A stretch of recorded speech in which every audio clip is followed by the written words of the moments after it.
Want to ಅಂದರೆ ಬಯಸುತ್ತೇನೆ.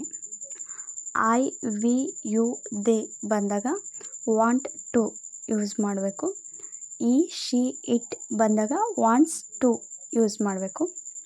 Negative sentence ಇದ್ದಾಗ ಐ ವಿ ಯು ದೇಗೆ ಡು ನಾಟ್ ಯೂಸ್ ಮಾಡಬೇಕು. ಈ ಶಿ ಇಟ್ ಇದಕ್ಕೆ ಡಸ್ ನಾಟ್ ಯೂಸ್ ಮಾಡಬೇಕು. ಎಕ್ಸಾಂಪಲ್ಸ್ ನೋಡೋಣ. ಫಸ್ಟ್ ಒನ್, ನಾನು ಕಲಿಯಲು ಬಯಸುತ್ತೇನೆ. I want to learn. ನಾನು ಕಲಿಯಲು ಬಯಸುವುದಿಲ್ಲ. I do not want to learn. ನಾವು ಅಡುಗೆ ಮಾಡಲು ಬಯಸುತ್ತೇವೆ.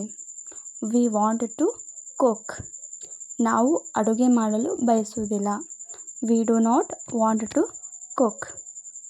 ಅವರು ಇಂಗ್ಲಿಷ್ ಕಲಿಸಲು ಬಯಸುತ್ತಾರೆ. They want to teach English. They want to teach English.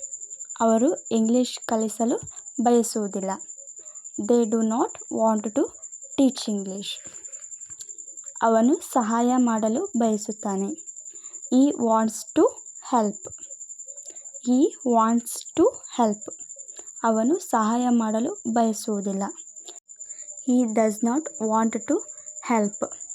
ಅವಳು ಹಾಡಲು ಬಯಸುತ್ತಾಳೆ. She wants to sing. She wants to sing. ಅವಳು ಆಡಲು ಬಯಸುವುದಿಲ್ಲ. She does not want to sing. She does not want to sing. If you like this video, please like, share and subscribe my channel.